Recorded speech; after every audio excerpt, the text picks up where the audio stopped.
Meanwhile, in China, a joint venture between some Chinese corporations and a spin-off of our good old friends over at Microsoft has announced that they've had 2 AI recreations of news anchors reading stories on the air for the last 70 days, and it went entirely unnoticed by the public. Apparently, the AI news anchors are entirely indistinguishable from the real people.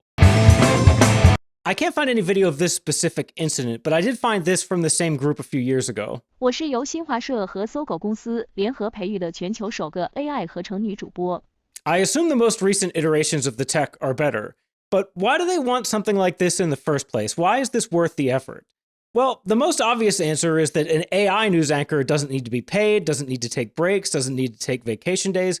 But one of the key things that they mention is safety. Now, what would be unsafe about a human news anchor? Although mainstream media figures are going to be system shills, they are at least human. Do you remember the Chinese news reporter who was censored because she rolled her eyes during a fawning question aimed at Xi Jinping?